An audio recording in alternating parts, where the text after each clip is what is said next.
In my review of Heart Gold, I said it was the closest the franchise had come to perfection, and while I do still stand by that statement, I think there's one other game that comes just as close. I'm of course talking about the very divisive set of games, Pokemon Black and White. When they were released, they almost immediately became the black sheep of the franchise.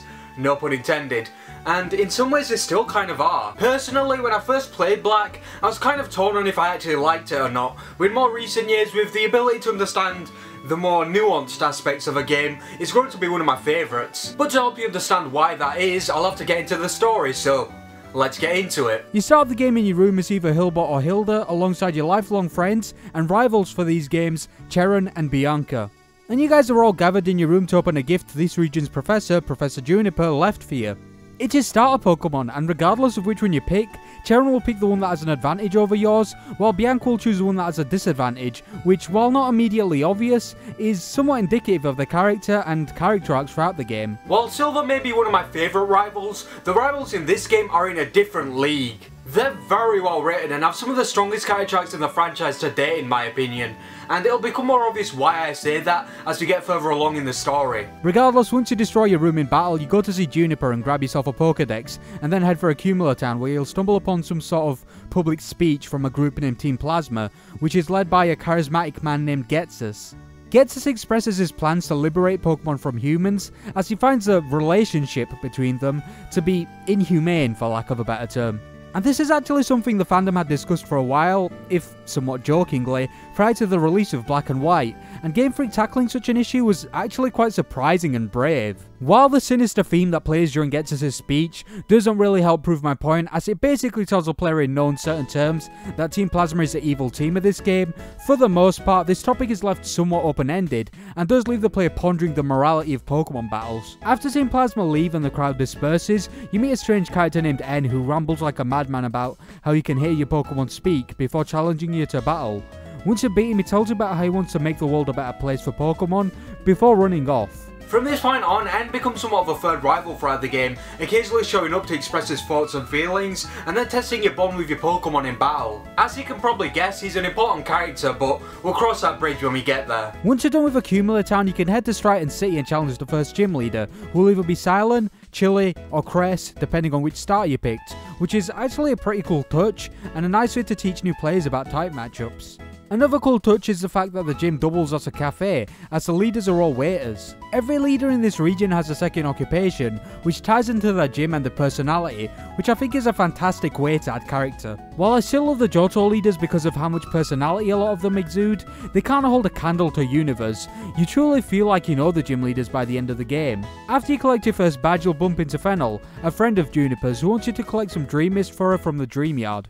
But when you arrive, you're greeted by some Team Plasma grunts, who literally proceed to abuse a Pokemon named Munna in front of you so they can collect some Dream Mist from it. I played this game as a kid and my jaw was on the floor when I saw it all play out. I mean, for a franchise that's basically known for playing it as safe as humanly possible, this was absolutely insane. I didn't know what to think or believe anymore. Not even an hour before this, I'd heard Team Plasma preach peace, unity, and the liberation of Pokemon, and now they're beating a Pokemon senseless. This is where one of the many themes of this game come into play, the concept of things being black and white. The names of these games are literally puns. The developers tell you through storytelling that nothing that happens in these games should be taken at face value. Things aren't always as simple or as cut and dry as it may seem, and that's established very early on with this scene. This theme is explored more thoroughly throughout the game, but getting back to the plot, once you've disposed of the grunts, you can deliver the Dream Mist and make your way to Nakarine City.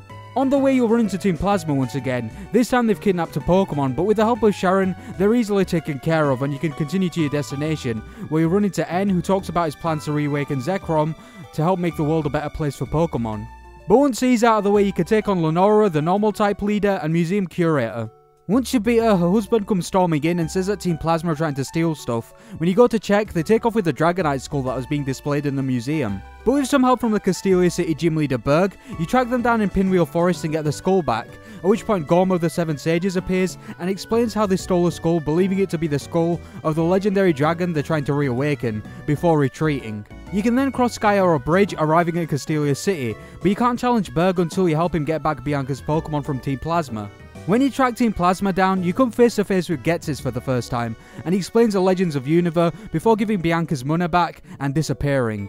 You can then take on the insect-using artist for your third badge before making your way to Nimbasa City. On the way, you run into Sharon, and it becomes apparent that he's obsessed with becoming a stronger trainer.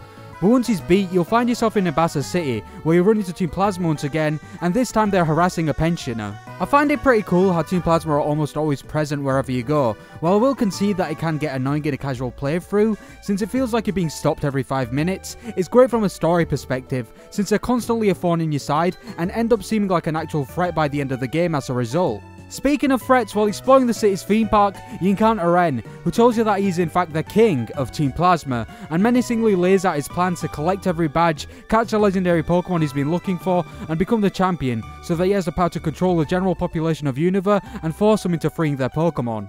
This scene is really powerful because when you get that close-up of N, his threats sound more serious and have more weight. Him challenging you to try and stop him makes him sound extremely sure of himself, and it never fails to send shivers down my spine. It makes the act of collecting badges and becoming champion actually feel important because it's integral to the plot. Throughout the game you feel like you're racing into the Pokemon League, desperately trying to stop his plans. It makes what was previously just the thing to do for a Pokemon trainer feel like an actual necessity. While in Nimbasa City, you also run into Bianca and her father, who are in the middle of an argument. Bianca's dad believes someone so young shouldn't be venturing into a world full of dangerous Pokemon and people alone, but Bianca wants to continue her adventures and find her purpose. After a bit of back and forth, the Nimbasa City gym leader Elisa interjects and helps Bianca's dad realise that he has to let Bianca spread her wings. Eventually he concedes and lets Bianca continue her adventures. This moment is really touching and helps develop Bianca as a character. It really helps highlight how naive she is, but also how much this adventure means to her, and even though it's only been a short amount of time since you set out on your adventure, she's already showing growth and maturity. It's just one of those beautiful moments in this game that make it so gripping and intense. After this little encounter, you can finally take on the electric model yourself for your 4th badge, and then head to the next town. But on the way you stop by Charon, who wants to battle. After you beat him, you run into Elisa again, as well as the Univer champion, Alder. He's a relatively carefree individual who seems to prioritise having fun over being strong. However, Charon doesn't believe this kind of demeanour is befitting of a champion, and turns his nose up at Alder. This moment, while maybe not as emotional as a moment between Bianca and her dad, is equally important for the development of Charon's character. Charon wants to become champion, and when he sees a person currently holding said title slacking off, it rubs him the wrong way. But when Alder challenges his ideals, he's left stumped. When Alder asks him what he'll do when he becomes champion, Charon has no answer and is left questioning his own goals and ambitions. After that, we find ourselves crossing another bridge, this time into Driftvale City, which has one of the best themes of the franchise in my opinion. As soon as you set foot in Driftvale, you and Charon are met by a grumpy mining mogul named Clay. He's the city's gym leader, and he's upset that lowering the drawbridge helped Team Plasma sneak into the city. Although he does offer to let you challenge the gym if you can run the villainous team out of town. After a little exploring, you'll find them all huddled up in the city's cold storage, and with a little help from Sharon and Clay, you apprehend them. But before long, Getsis shows up and issues a not-so-subtle threat to Clay and the well-being of Driftvale if he doesn't comply and set his comrades free. Clay reluctantly sets the Team Plasma grunts free, and with that out of the way, you can take on the ground-type gym leader for your 5th badge. The exchange between Clay and Getsis, while not the first instance of this, is arguably the strongest example of Getsis displaying the cracks in Team Plasma's character as well as his own. His threats and general demeanour seem really sinister, even more so than before, and it basically lets a player know that Team Plasma are probably more sinister than they're letting on. On your way to the next town, you'll find yourself in Chargestone Cave where you meet the Shadow Triad. They're a trio of ninjas that serve N, and they bring you to the king of Team Plasma, who tells you that he's informed Getsis of you and your companions before leaving. While in Chargestone Cave, you also run into Juniper and Bianca, who are conducting some research. You also run into Team Plasma there, as well as N once again. After a battle with him, Bianca and Juniper pop up, and N expresses his distaste for the professor and her practices, and instead of firing back, Juniper suggests that N lets individual people and Pokemon dictate what their relationships are like with one another. She explains to N that everything isn't as black and white as he wants it to be, and that everyone has their own truth and ideals that they carry with them throughout life. And that's actually another theme this game presents, truth and ideals, both of which are represented by the mascot legendaries Reshiram and Zekrom. The theme of truth and ideals is arguably the largest and most prominent theme in the game, and it goes hand in hand with the theme of things not always being black and white. Many strong viewpoints or ideals are presented throughout the game, most of which have one that is equally strong to oppose it, Charon and Alder on what it means to be powerful, Bianca and her dad on how she should live her life, and of course the player and N on the relationship between people and Pokemon. While it is quite hard to apply a differing viewpoint to N on a character that is essentially self-insert, the game assumes that your viewpoints do differ from N's, considering the nature of Pokemon games. And of course, these are the bigger instances of this. There are plenty of smaller instances too, with NPCs and side characters that usually go unnoticed. And that's what I like about this game. A lot of real and mature subjects are tackled in this game, like ethics and morals, truth and ideals, and emotions and mental states, like feeling inferior to people or feeling like you have something to prove. Even the scenarios during cutscenes are more realistic, such as your room being messed up from a Pokemon battle and Bianca asking if she can battle at the gate of Route 4 instead of just taking you on right there. The themes and writing of this game are the most adult so far and are arguably the strongest in the series. But anyway, once N walks off, you can exit the cave and you'll arrive at Mistralton City, where you'll meet Professor Cedric Juniper, the father of Aurea Juniper, who will upgrade your Pokedex, as well as Skylar, the 6th gym leader. Skylar mentions that she saw sick Pokemon in Celestial Tower while flying a plane, and he's going to go help it, so you'll have to wait a while before you can challenge her. So naturally, to kill some time, you scale the tower, eventually meeting her at the top. She accepts your challenge, and after beating the flying type loving pilot, you run into N, who seems to be having some sort of internal crisis. He reveals that he can actually talk to Pokemon, and after speaking with yours, learns that he trusts you, and laments the fact that other people and Pokemon can't have the relationship you do. But despite his inhibitions, he informs you that he plans to resurrect the legendary Pokemon Zekrom from a stone, so he can rule over Unova and liberate Pokemon before walking off. Now you can head north to Twist Mountain, where you'll bump into Charon and Alder, and after a battle with you, Charon assures Alder that he's standing firm on his desire to become stronger and eventually become champion, despite Alder once again raising the question of what Charon would do after becoming champion and achieving said power. While in Twist Mountain, you run into some Team Plasma grunts, who let you know that they found what they've been looking for at a nearby tower before disappearing.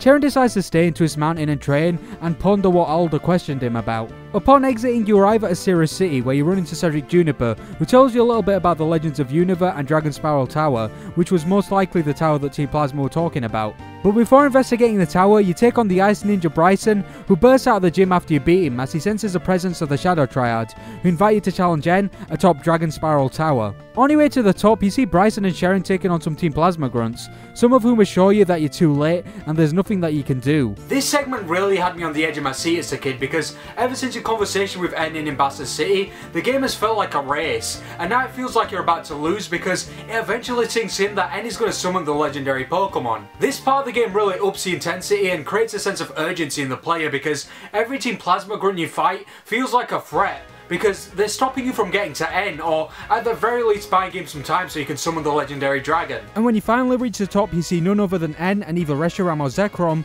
who N summoned using its respective stone. N makes it known that he now plans to take on the Pokemon League, and if you plan to stop him, you'll have to awaken the opposing legendary dragon. What was previously just kind of a reward for getting far in the story is now a necessity, just like collecting the badges and becoming champion. At this point, you feel like you need to catch the legendary Pokemon to even stand a chance against him. After regrouping with your friends, Alder shows up and tells you the stone used to resurrect Reshiram might be in Relic Castle.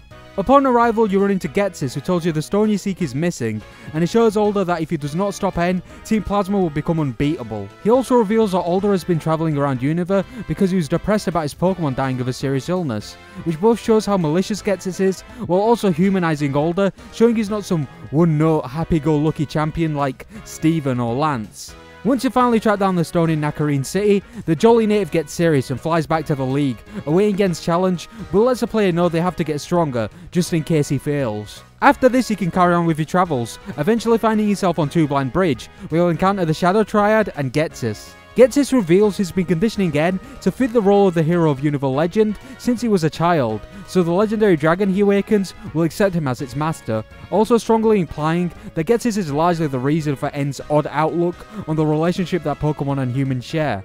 He also reveals his ultimate plan to use the power N will gain to force people into releasing their Pokemon, not for the benefit of Pokemon, but so that Team Plasma can rise up and become the tyrannical, unrivaled leaders of the Unova region. Up until this point, it's been fairly obvious that Ghetsis has been the real villain all along, but learning what kind of abuse he put N through really makes you want to kick his ass. It also shows how good he is at actually being a villain and controlling people, as he can put up a front and tell people what they want to hear, as exemplified with his grunts and his many public speeches. After he's done with his monologue, you'll arrive at Opelucid City, where Ghetsis is giving yet another one of his speeches. After he's done, you'll meet up with Drayden and Iris, the latter of which you met in Castelia City. Alder, who's there with you, requests that they tell you about the legends of Unova that you've only heard bits and pieces of up until now.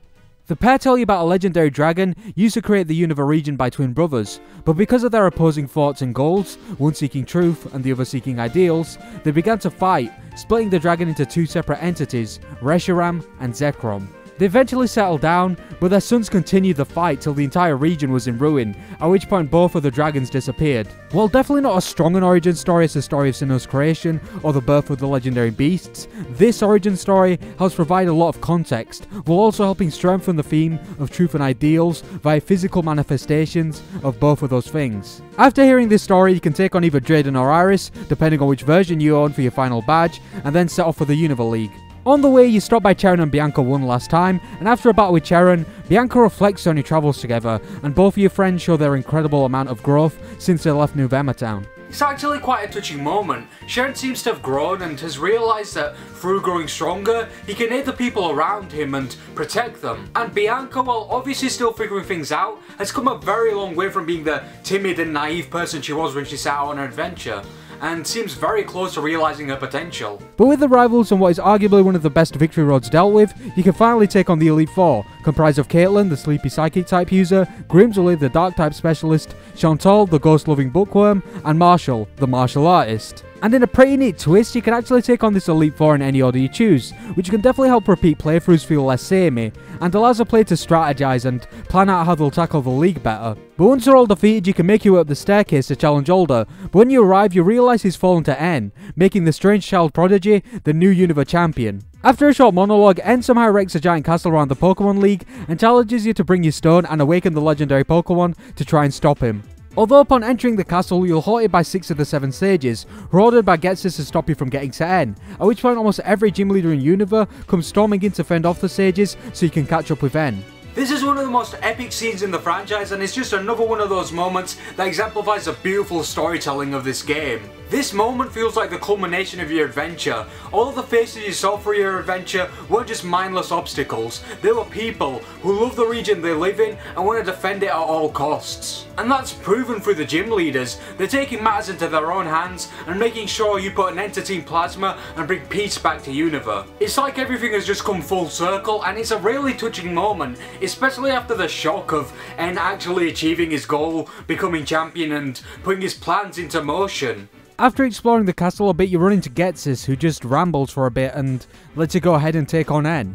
Upon entering the throne room, you come face to face with N, who goes on a rant and then summons his dragon, at which point your stone begins to react and turns into the opposing dragon. After catching it, you can finally take on N, who is no pushover, but once he's beat, the fight isn't over, as Ghetsis enters the room and starts to verbally and emotionally abuse N right in front of you. He then reveals his true colours, showing how twisted and egotistical he is, explaining how he controlled everyone so he could eventually become the only person in the world who could wield the power of Pokemon. Also revealing how he used his adoptive son N as nothing more than a pawn in his sick game, using his love for Pokemon for his own gain. He then challenges you, and after one of the hardest battles in the franchise, Team Plasma has finally been vanquished. With the dust starting to settle, you and N have a heart-to-heart, and he then hops on his dragon and flies off as the credits roll. And that's the story of Pokemon Black and White, and I truly hope I did it justice. It's a very complex story, one of loss, one of conflicting thoughts and feelings. It's really hard to summarise it like you can the other Pokemon stories. There's so much going on, I could really go on forever about why I love it, but I'll spare you the finer details and just go over the main reasons why I love it, because I feel like it's a game you should really experience yourself. The main reason I and so many others love this story is because of N. He's arguably the most complicated, layered, and interesting character in the franchise. Sure, you may have others you could make an argument for, but N always comes out on top. I'm honestly struggling to think of a way they could have written his character better. They just did a phenomenal job with him. Of course, explaining the entire content of his character would stretch out this video longer than need be, but to briefly recap, N is an orphan raised by Pokemon who was eventually found by Ghetsis, who adopted him. Getsis isolated N from humans and kept him in his room, only showing him Pokemon that had been abandoned or hurt by people, slowly warping N's perception of humans, all for the purpose of personal gain. This is an extremely fucked up origin story, especially by Pokemon standards. But it helps create an unlikely bond between the player and N. Every time N pops up, a new nugget of information about him is found, slowly adding layers to his personality before eventually opening the floodgates and revealing his tragic backstory, and revealing all of the abuse he went through at the hands of Getsis without even knowing. Add on to that N's kind nature and noble goal, and you have one of the best characters, if not the best character, the franchise has seen to date. And the role he plays as your third rival of sorts really helps you connect with him and almost empathise with him in a way, because you're so close to his inner conflict, you can't help but feel for him. You get the impression you could be friends if it wasn't for your conflicting viewpoints, and every time you battle, it seems like he's opening up to your perspective more and more. Although a lot of people like to argue that N isn't even a rival and is in fact just a villain, which, in a roundabout way, links to the theme of things not being black and white. But someone who goes against that theme, at least in most people's eyes, is Getsis. Over the years, I've heard people criticise Getsis, claiming he basically undoes everything great that Game Freak had done up until the final stretch of the story. But I'm here to defend Getsis. If you ask me, he's the best villain in the franchise. Let me explain. While he's nowhere near as well written as N, he does serve as a perfect foil for him in a sense. Well, N shows that everything isn't always as it seems, and everything isn't so black and white by being more of an anti-villain than anything. Getsis opposes that by being what many would consider a very black and white, evil for evil's sake villain. And on top of that, going back to the theme of truth and ideals, it doesn't exactly take a rocket scientist to see that despite pretending to be the right-hand man of his adoptive son, he's basically everything he conditioned N to hate. He's evil, he's manipulative, and he uses Pokemon for his own selfish motives. Getsis also helps bring another one of the game's themes to light, the overarching theme of control. Getsis controls and manipulates his son, using him as a tool while indoctrinating him with the belief that humans use Pokemon as tools. But on top of that, you have many other instances of control. Bianca's dad being controlling, Cheren being controlled by a desire to become stronger, hell, even you having to control a legendary Pokemon to save the region from being controlled by a psychopath with a god complex. I know I keep mentioning this game's multiple themes, but the fact this game has more than one strong theme should tell you all you need to know about how deep this game's story gets. There's so much conflict in this game and it spreads to every aspect of the game, including the region. The Unova region is based on New York and its surrounding areas, with many subtle and obvious nods to real-world locations like Coney Island and the Manhattan Bridge. But where the conflict comes into play is with all of the beautiful natural locales being juxtaposed by large bustling cities and man-made structures. In the real world, New York City is a large, overpopulated city with lots of grey buildings that contrast with the beautiful Central Park. And the same can be seen here with places like Nimbasa City and Castelia City clashing with Charredstone Cave and Lost Lawn Forest. You also have some places that marry both natural aspects and man-made structures like Pinwheel Forest. And while the roster doesn't really fit into the game's themes like Hoenns, it does fit the western New York City aesthetic of Unova. I'll be honest, I was really torn on if I liked the Gen 5 roster as a kid. I was one of those kids that was like, meh, garbage and ice cream Pokemon. But I was one of those people that defended the designs to the ends of the earth either. While you can't exactly explain away every bad or lazy design like Basculin, Sigalith, Alola or Cryogonal, there's no denying that some designs like Gothitelle have some kind of history behind them, so I always cut Game Freak a little slack. And considering how many great Pokemon were introduced in this generation, it's kind of hard not to with Pokemon like Stoutland, Excadrill, Scolipede, Crocodile, Darmanitan, Zoroark, Galvantula and Chandelure. And all of these incredible designs were brought to life with the new battle animations. As you've seen throughout the video, Game Freak pulled out all the stops in the graphical department.